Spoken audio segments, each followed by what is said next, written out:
Algonquin Park Management Plan. Algonquin Park is 7,630 square kilometers in size, and there are two possible additions to Algonquin Park, which are Tim River, with the size of 80 hectares, and Brain Lake with the size of 400 hectares. Algonquin Park has many campgrounds, hiking trails, backpacking trails, canoe routes, cross-country skiing trails, and bike trails. There are 305 cottage properties within Algonquin Park. By December 31st, 2017, they will be gone. There are 3 lodges and 6 youth camps located within Algonquin Park. They are staying as they encourage and educate people regarding natural areas. Algonquin Park incorporates all 6 zones and an additional zone unique to Algonquin Park, and these zones are described by Ontario Parks. The Nature Reserve Zone is 5.1% of the total area of the park. The Wilderness Zone is 11.9% of the park. The Natural Environment Zone is 1.8% of the park. The Historical Zone is 0.2% of the park. The Development Zone is 3.3% of the park. The Access Zone is 0.1% of the park, and the Recreation Utilization Zone is 77.9% of the park, and the Recreation Utilization Zone is the zone that is unique to Algonquin Park. The management objectives of Algonquin Park. There's the protection objective, which is to protect provincially significant elements of the natural and cultural landscape of Algonquin Park, as Algonquin Park is a transition zone between the northern boreal and the southern deciduous hardwood forests.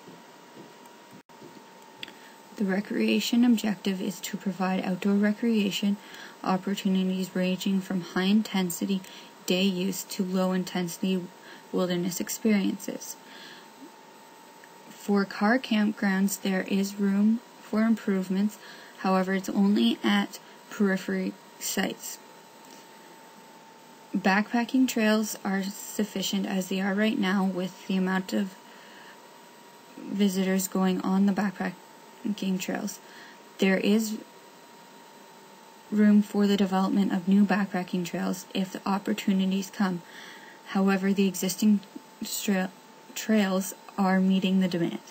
The total number of canoe campsites are going to be maintained close to the current levels, and canoeing camping is near capacity. New routes and campsites for canoeing cannot be made without the deterioration of the canoe camping or environmental quality, and the canoe campsites that are overused will be replaced. The Heritage Appreciation Objective is to provide opportunities for exploration and appreciation of the outdoor natural and cultural heritage of Algonquin Park. There are many points of information into the natural and cultural heritage of Algonquin Park through the Logging Museum Visitor Center, interpretive trails, staff-led activities, illustrated talks, and publications. The tourism objective is to provide Ontario's residents and out-of-province visitors with the opportunity to discover, experience the distinctive regions of Algonquin Park. This is to give visitors the opportunity of discovering and experiencing the different regions of Algonquin Park. The resource management objective is to practice sustainable resource management in Algonquin Park for the long-term health of the park's ecosystems and to provide recreational, cultural, and economic benefits. Forestry is permitted in the park, but the Algonquin Park Forestry Management Plan was written in accordance with the overall park management plan, and forestry in Algonquin Park is unique as there are no other provincial parks that allow forestry. The Algonquins of Ontario are allowed to hunt and trap. However, they have to adhere to agreed-upon guidelines, and public hunting is allowed in the recreation utilization zones of Clyde, Burton, and Eyre townships in the park. There are outdoor recreation opportunities of canoeing through day trips or extended trips as there are many different routes and access points available for canoeing. Cross-country skiing is available on trails for use in the winter. And there's hiking. There are many hiking trails available. There are varying levels of difficulty, and there are differing lengths. There's biking available in Algonquin Park through 3 bike trails, and there are bike rentals available. There's camping. There's driving campsites, walking campsites, canoe campsites, as well as motorboats are allowed on some lakes within the park. However, there is a horsepower restriction on the motorboats. There are many potential conflicts to recreation. One of them is overuse, which is too many people using parts of the park. There's also could be conflict between different types of users, like one group could not be happy with that another group gets to use the area as well as motorboats can be a problem through gasoline spills in the water, noise pollution, and erosion and sediment from wake and prop impacts. To manage these conflicts, there are many different ways of managing them. For overuse, you can limit the number of people allowed at one time. You can also inform people of similar places elsewhere in the park. For conflict between user groups, you need to listen to both sides and to help them come to a compromise, as well as you can inform the users of similar areas in the park. For motorboats, you can limit the horsepower further, as well as where the boats are allowed to go. Carrying capacity. For extended stay visitor carrying capacity in Algonquin Park is defined by the number of visitors visiting the park considering the campsites available at their maximum capacity. And carrying capacity for day use is defined by the number of available parking spots at the day use sites. For social carrying capacity, it is the maximum level of recreational use in terms of numbers and activities, above which there is decline in the quality of the recreation experience from the point of view of the recreation participant. From a social carrying capacity perspective, some concerns are people will not want to come if they feel there are too many people at the park, as well as people will come more often if they feel that there are the right number of people, which could result in more people participating to the point that some people will stop coming out because they feel that there are too many people. Ecological carrying capacity is concerned with the maximum level of recreational use in terms of numbers and activities that can be accommodated by an area or an ecosystem before an unacceptable or irreversible decline in ecological values occur. Some key concerns from an ecological carrying capacity perspective are recreational use that negatively impacts native plants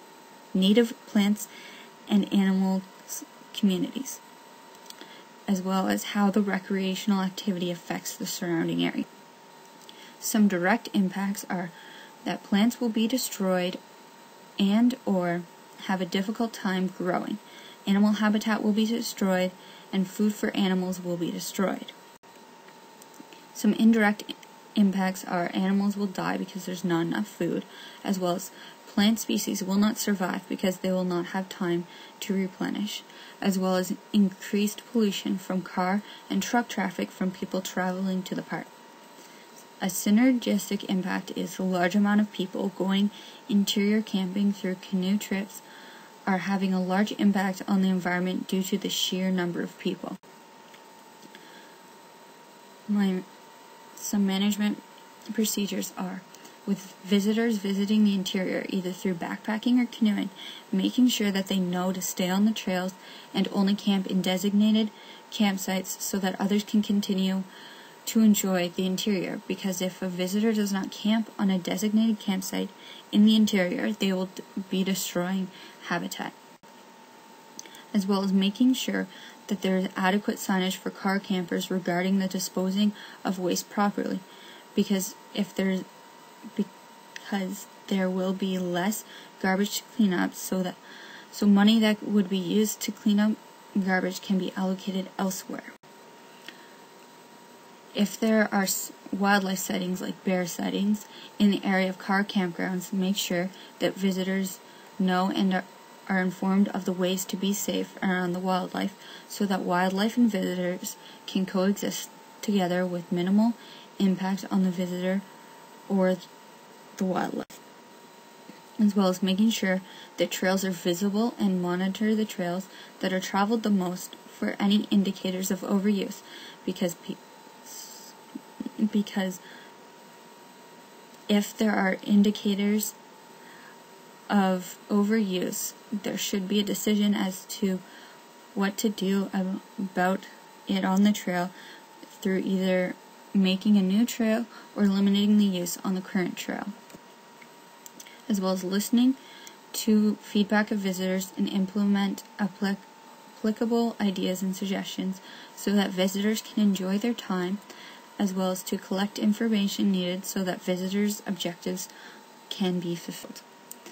And monitoring the use of motorboats and review to see if there are indicators of overuse of the motorboats to determine whether to discontinue the use of them for a period of time. This is to minimize the impacts on the ecosystem, and if there are indicators of overuse, to allow the ecosystem time to recover, as well as looking for indicators of overuse in the interior canoe routes, as canoeing is a popular activity in Algonquin Park, and deciding whether to limit the number of people in the interior at any one time, as well as promoting other canoe entrances that are not as popular. Visitors to Algonquin Park want a nature experience, and they are willing to rough it to get that experience. The management procedures are in place so that visitors can continue to come for the nature experience they are looking for, as well as the procedures were selected by taking potential conflicts into consideration as well as impacts. Also, the procedures are both indirect and direct because over time they will affect all aspects. The visitor activity management process model was used, and this process is a proactive, flexible, conceptual framework that contributes to decision building relating to planning, development, and operation of park-related services and facilities. And this is just an outline of the visitor activity management process. The visitor experience and resource protection was also used, and it is designed to assist managers in addressing carrying capacity in national parks. And the visitor experience and resource protection model has 9 steps, and these are the 9 steps here. Park employees will make sure that visitors are having an enjoyable visit and following the rules. They will also make sure that facilities like the washrooms are clean for people to use, as well as patrolling car campgrounds, trails, and the interior for any problems or indications of overuse.